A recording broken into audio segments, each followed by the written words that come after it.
Alors, dans cette vidéo, nous allons mettre en évidence les inégalités d'ordre économique en France. Avant cela, il convient de définir ce qu'est une inégalité. Alors, on définit une inégalité comme une différence d'accès à des ressources rares. En fait, on part d'une différence qui ne deviendra une inégalité que si elle se traduit en termes d'avantages ou de désavantages au niveau économique et social pour un individu ou un groupe d'individus. Alors, si nous prenons comme exemple la couleur des yeux. Est-ce que le fait d'avoir des yeux de couleur bleue va permettre d'avoir un salaire plus élevé, de trouver plus facilement un travail, de mieux réussir ses études qu'un autre individu donc qui aurait potentiellement les yeux marrons? La réponse bien évidemment est non. Autrement dit, la différence de couleur des yeux ne se traduit pas en inégalité. Si je prends le sexe de l'individu, est-ce que le fait d'être une femme aura comme conséquence d'être moins bien payé qu'un homme? Aura comme conséquence d'avoir plus de difficultés à trouver un travail? Malheureusement, dans le cas présent, la réponse est oui. Ça signifie que la différence, donc en termes de sexe de l'individu, se traduit en termes d'inégalité. Autrement dit, d'avantages, pour les hommes en l'occurrence, et de désavantages, pour les femmes en l'occurrence. Si l'on étudie spécifiquement les inégalités d'ordre économique, alors elles désignent tout simplement la répartition non uniforme dans la population des richesses disponibles. Par richesse disponible, on entend la répartition des salaires. Je rappelle que le salaire, c'est ce que perçoit un travailleur qui est relié par un contrat de travail à une entreprise. La répartition donc du revenu disponible, le revenu disponible correspondant au revenu primaire, donc revenu du travail salarié plus revenu mixte plus revenu du patrimoine, auquel on a ajouté les prestations sociales et enlevé une partie des prélèvements obligatoires. On a également des inégalités en termes de niveau de vie, le niveau de vie étant égal au revenu disponible des ménages divisé par le nombre d'unités de consommation. Autrement dit, il s'agit de prendre en compte la taille du ménage et également la structure de celui-ci, le nombre d'adultes, le nombre d'enfants qui le composent.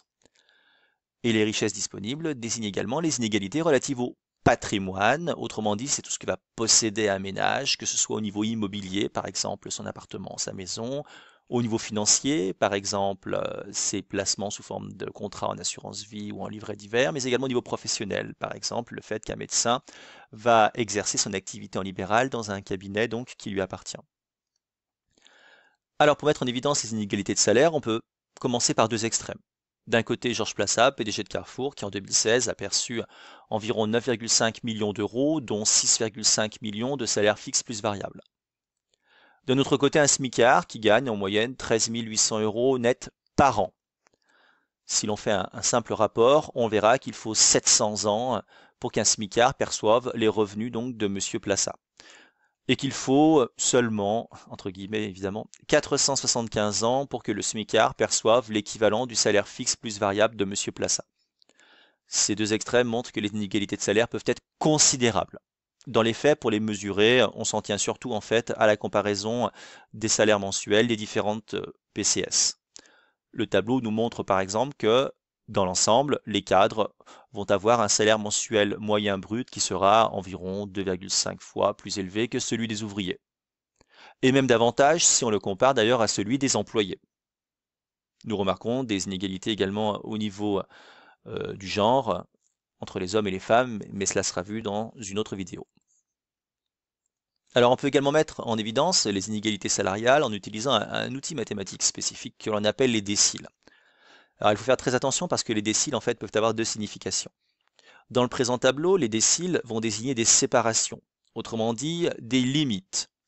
Dans ce cas-là, il y aura 9 déciles qu'on va noter de D1, donc les 10%, D2, 20%, jusqu'à D9, ici 90%. Donc dans le cas présent, les déciles désignent des séparations, des limites. Il y en a donc 9, de D1 à D9. On raisonne en maximum minimum. Exemple, le premier décile, ça sera donc la limite supérieure, la limite maximale de ce que perçoivent les 10% des salariés les plus pauvres. Donc dans le cas présent, les 10% des salariés les plus pauvres auront en fait un salaire mensuel net équivalent temps plein inférieur à 1200 euros constants. Le neuvième décile, donc D9, ici cela va correspondre à la ligne des 90%, C'est la limite inférieure, donc autrement dit la limite minimale de ce que perçoivent les 10% des salariés les plus riches. Alors on peut aussi considérer que c'est la limite supérieure, la limite maximale de ce que perçoivent les 90% des salariés les moins riches. On a deux façons de voir les choses. Donc dans le cas présent, ça signifie qu'en fait, on aura les 10% des salariés les plus riches qui vont percevoir en fait au minimum 3 544 euros mensuels net constants. Le rapport interdécile correspond au rapport en fait entre D9 et D1, autrement dit entre le salaire minimum des 10% des individus les plus riches et le salaire maximum des 10% des individus les plus pauvres. Donc autrement dit, ici on a fait 3 544 euros divisé par 1200, on a obtenu approximativement 3, ce qui signifie que les 10% des individus les plus riches ont au minimum un salaire qui sera 3 fois plus élevé que les 10% des individus les plus pauvres. On remarque également que l'on a donc la ligne des 50% qui correspond à D5, qui correspond également à ce que l'on appelle en mathématiques la médiane. La médiane des salaires, c'est tout simplement en fait la séparation, la limite, en dessous de laquelle on aura 50% de la population, au-dessus de laquelle on aura 50% de la population. Donc ça veut dire qu'on a 50% en fait des individus qui ont un salaire inférieur à 1772 euros et 50% des individus qui ont un salaire supérieur à 1772 euros. Alors on peut également mettre en évidence les inégalités de revenus disponibles en utilisant l'indice de Gini. Alors l'indice de Gini permet de mesurer ce que l'on appelle une dispersion. Autrement dit, ce sont des écarts, c'est une répartition. Donc dans le cas présent, si l'indice de Gini est égal à 0, on est dans une situation d'égalité parfaite. C'est un idéal. Tous les revenus sont égaux.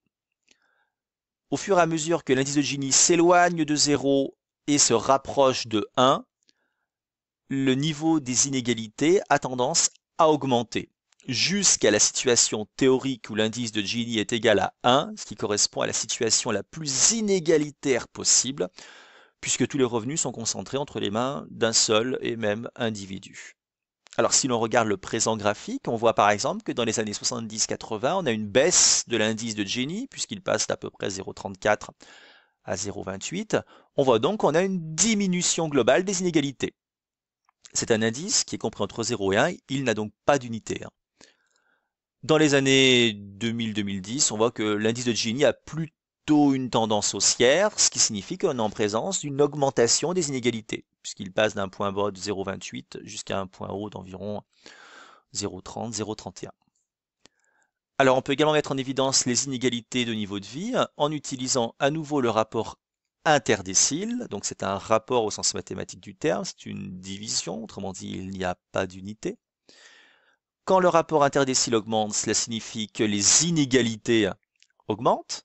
On voit par exemple qu'en 1990, le rapport interdécile était approximativement égal à 3,25, ce qui signifie que les 10% des individus les plus riches avaient un niveau de vie qui était au moins 3,25 fois plus élevé que les 10% les plus pauvres. En 2010, ce rapport était presque égal à 3,75. Inversement, on voit que durant les décennies précédentes, dans les années 70-80, le rapport interdécile diminuait, ce qui signifie que les inégalités avaient également tendance à diminuer, puisque le rapport est passé d'environ 4,6 à 3,25. On peut également mesurer les inégalités de niveau de vie en utilisant à nouveau les déciles, mais cette fois-ci avec une légère variation. Tout à l'heure, les déciles étaient utilisés sous forme de séparation de limites. Là, les déciles sont utilisés sous forme de tranches de population. Tout à l'heure, on avait 9 déciles qui correspondaient à 9 séparations, 9 limites. Ici, on aura 10 déciles qui correspondent à 10 tranches. Et dans le cas présent, on va raisonner pour chaque tranche en moyenne. Donc en fait, c'est pas compliqué pour savoir dans quel sens est utilisé le terme décile. Si vous voyez qu'il y a 10 déciles, si vous voyez qu'on raisonne en moyenne par tranche, ça veut dire qu'on est en présence tout simplement de déciles sous forme de tranches. La lecture est relativement simple. Alors on va commencer doucement. Si l'on prend l'exemple du premier décile, il va donc regrouper les 10% des individus les plus pauvres. Donc si je prends l'année 2012, ça signifiera simplement que en France, en 2012, le niveau de vie moyen des 10% des individus les plus pauvres était de 7 999 euros. Vous voyez bien qu'on raisonne en moyenne, on ne raisonne pas en maximum ou en minimum comme tout à l'heure. Donc D1, c'est ce que perçoivent en moyenne les 10% les moins riches.